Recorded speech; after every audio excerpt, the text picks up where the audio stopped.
World of Warfare presents the Spring Offensive of 1975. Known in the Communist North as the Ho Chi Minh Campaign, the People's Army of Vietnam, or PAVN,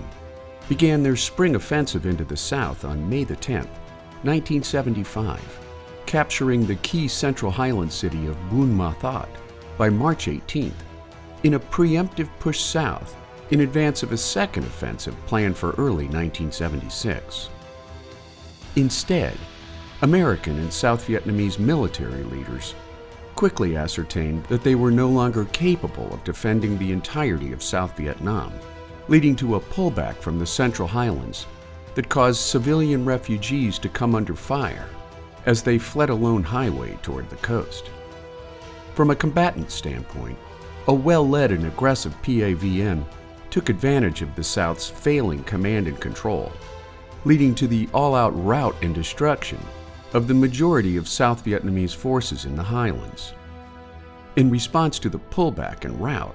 the United States sat on their hands. As the South's Army of the Republic of Vietnam, or ARVN, devolved into a disorderly and panicked withdrawal, they abandoned Kon Tum and Pleiku as they fled deeper south, leading the North Vietnamese to press their attack from the west and the north, capturing Quang Tri, Hue, and Da Nang in a rapid succession of coastal offensives. Caught off guard by the ARVN's unexpected collapse,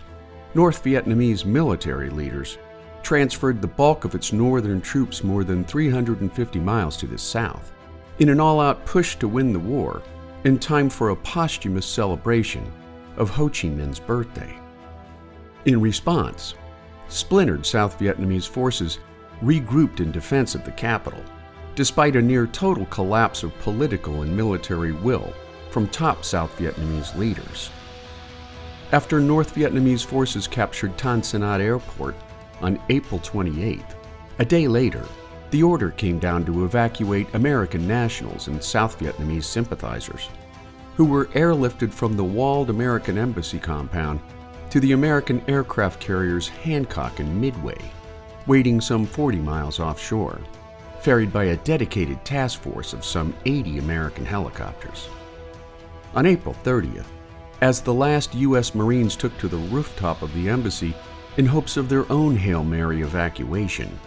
North Vietnamese tanks and troop carriers stormed into the city,